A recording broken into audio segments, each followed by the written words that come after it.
Okay, here we are. So we're going to wrap up today with George W. Bush. So George W. Bush is president from 2001 to 2009. And we can't really talk about George W. Bush without talking about his election, because this is really one of the most controversial elections, probably in recent years.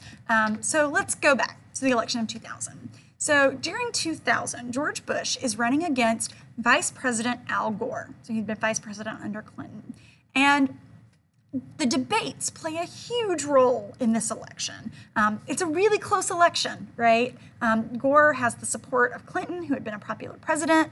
But the problem is, in the debates, Gore was kind of a jerk, right? So, like, he would do things like check his watch during the debates or, like, roll his eyes. And basically, he acted like an idiot, right? And so a lot of people saw Gore as being very disrespectful, very aggressive, and not very likable. Whereas George Bush seemed like the kind of guy you could go get a beer with. He was very likable, right? And so when the November election date rolled around, it was still really close, right? And we weren't really sure what was going to happen. And as votes started to come back in, it turns out that there is an issue in Florida.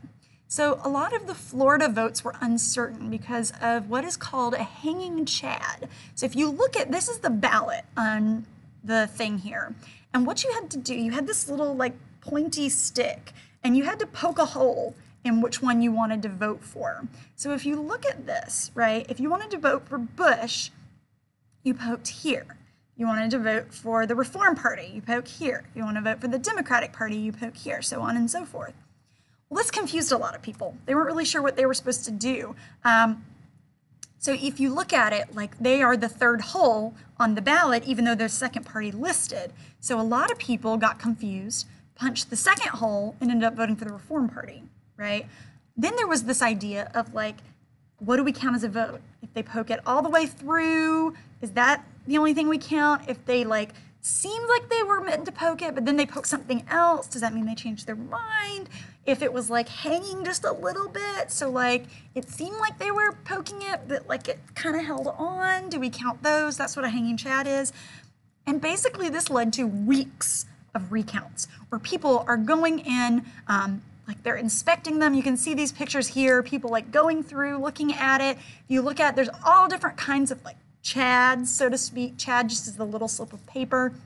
They didn't know what to count, what really was the thing, until finally, after weeks of recounts, the Supreme Court takes over. And in the court case, Gore W. Bush, the Supreme Court says, you gotta stop. We're halting it right now. And they declared that George W. Bush took Florida and won the vote.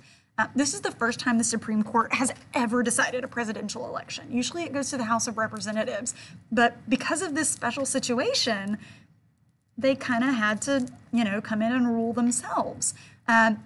So when George W. Bush comes in, he is really going to be the complete opposite of Clinton.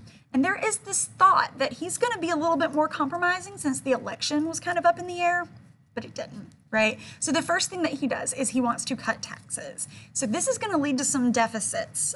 So debt. Remember, Clinton balanced the budget, right? So this is going to lead to more debt in the American domestic policy. So that's kind of his tax policy, is cutting taxes, right?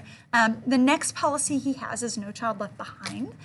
You've probably heard of this. The idea behind this policy is that we want all children to receive a quality education. That's what it means, No Child Left Behind. On, you know, the surface, there seems nothing wrong with that.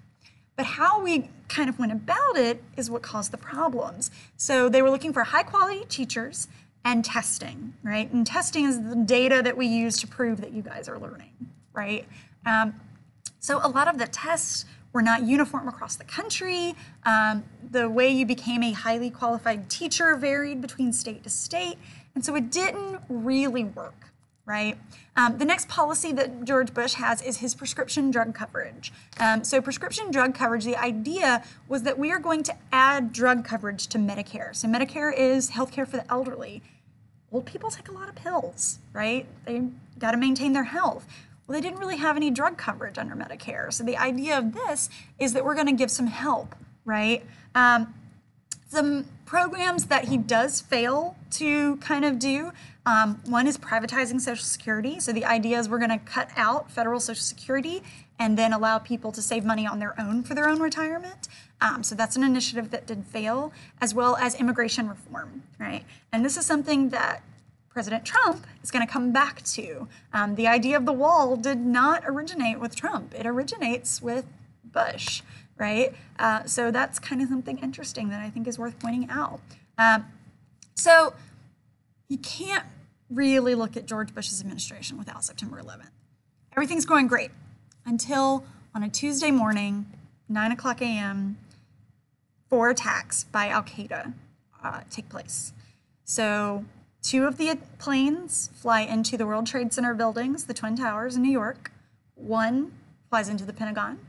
A 4th, we don't really know where it was supposed to be going. Maybe the White House, maybe some other federal building, we don't really know. But they failed because the passengers aboard Flight 93 were able to take down the terrorists, but in the struggle, their plane also went down in a Pennsylvania field, and everyone lost their lives.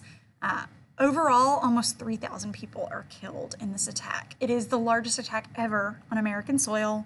And for the first time, America is really unified. And this really is something like, I can tell you where I was that day. I remember so clearly everything about this attack. And it really changed America. One of the first things that happened as a result of September 11th is the Patriot Act is passed. So the Patriot Act is put out there as a way to kind of help detect terrorism in the United States. But what it meant was that there could, do searches of emails, phone taps, that kind of thing. At the time, everybody was on board because if it meant tracking down terrorism, great. After a couple years, we were kind of like, okay, don't you need a search warrant now, right? Like, I think we're done. So the Patriot Act, while at first was very popular, it got a lot of criticism later on as it continued. It was seen as supposed to be only a temporary thing. But really, this is going to define the rest of George Bush's administration and really leads us into 2 wars. So the first is the war in Afghanistan. Taliban, which was the government of Afghanistan, allowed Al-Qaeda to train there. And as a result, we overthrow the Taliban, right? Now, we do have support of NATO for this, okay? So we go into Afghanistan, and in 2001, it's pretty quick, we are able to get rid of the Talibani government. They held free elections. The president who was elected then is still the president now. But it's still pretty unstable, and there's a lot of corruption in the government. A lot of issues have not really been solved in Afghanistan. But this was kind of the direct revenge for the attack. That's kind of what that was about. However, that wasn't all of it. So the next thing we do is go into Iraq. And this is because of something called the Bush Doctrine. So the Bush Doctrine says we need to attack them before they attack us. It's called a preemptive strike, right? We need to strike them before they strike us. And we got this message, we got this intelligence that there were weapons of mass destruction, WMDs, in Iraq. And so we go to Iraq saying Saddam Hussein is going to use these to attack us, so we got to get rid of them. Well, the problem is we are in Iraq for several years and no WMDs are found. We don't know if it's because they got rid of them, if they sold them, or if they were never there in the first place. We do manage to topple Saddam Hussein. He is executed. So this actually goes back to George H.W. Bush and his administration. However, the democracy that's installed there is pretty rocky. And ever since then, in order to kind of keep control of Iraq, we've had military there. Actually, Barack Obama withdrew troops and then sent them back. Because it was pretty clear that it was so unstable that we needed to be there to sort of help things smooth out. One of the big issues in fighting in Iraq is the insurgents. So these are basically guerrilla fighters. It's very similar to Vietnam, where these insurgents basically come in, attack, and disappear. They plant landmines, they plant bombs. I mean, it's a really dangerous place to fight, and really has had a very negative effect, I think, on a lot of troops because of that. So his first term, it seems pretty obvious Bush is going to win again. There were some things he got criticism on, but he does pretty significantly win again in 2004, 2005. So The problem is his second term, he's going to face a lot more criticism. So by 2005, 2006, the wars have just really put a lot of weight on us. Counterinsurgency, the way we fight the insurgents, it's not quick, it's not easy. We basically have to go into towns, mow the place down, look for insurgents. It's also been very, very expensive. Billions of dollars have gone to these wars, and not a whole lot had been accomplished. We hadn't tracked down the guy who planned the attacks, Osama bin Laden. We hadn't tracked him down yet. A lot of people kind of saw us like attacking Hussein as, yeah, we hate Hussein. He's a terrible human who takes away civil rights, but was it really our job to take him out, right? So there's a lot of criticism by his second term about our wars in Iraq and Afghanistan and questions about why we're still there. Then in 2005, one of the biggest natural disasters in American history hits, and that is Hurricane Katrina. So when it hits in Louisiana and Mississippi, what happens is the dams break. The levees are not able to hold back the water. Now, Louisiana is kind of under sea level anyway, and this flood rushed these cities and put the cities underwater. 1,800 people are killed, about $108 billion of property damage take place. And there's this accusation that Bush doesn't react fast enough. He doesn't send down FEMA and aid to these places fast enough, and he gets some criticism for that. There's also a criticism that maybe the reason he didn't do it is because these were predominantly Black areas. So it's this kind of, race gets thrown into it as well a lot. And he got a lot of help for that, or got a lot of criticism for that. Then in 2008, this kind of tops it all off. The Great Recession hits. So basically what happens is there had been a real estate bubble.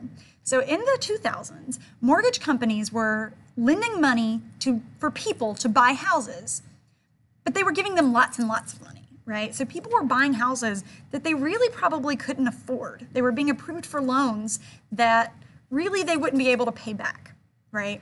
And so it seems fine for a while. People are happy, they're buying real estate, everything's great. Until that bubble bursts. And it becomes obvious that when these companies are starting to call in and say, I need you to pay these loans, people can't pay them back. Well, if you can't pay back your loans, you're going to lose your house. You lose your house, you might lose your job, right? And so the Great Recession really is a slow collapse. And at first people thought it was too big to fail. Like, there's no way this is ever going to happen, right? It's a perfect scheme. But of course, nothing is too big to fail. Right? And the economy began to collapse. There was a call for bailouts of banks and major businesses, so basically the government coming in and giving money to these. There was also TARP, which was the Troubled Asset Relief Program. The idea was that this would help give money to people to get back on their feet. But overall, it doesn't work, right? And a lot of people say, like, all of the economic policies up until this point are really what caused this problem. So the legacy of George W. Bush is really he's a foreign policy genius in many ways. But a lot of people had problems with his domestic policies and the way that he really was able to not turn the economy around, which is why in 2008, which is an election year, our very first Black president, Barack Hussein Obama, is elected. So this is a big deal for American history, right? So this is probably not going to be on your test. So we're going to go ahead and end it here. Last video for the class for now. So hope you guys learned a little bit about George W. Bush, and I'll see you later.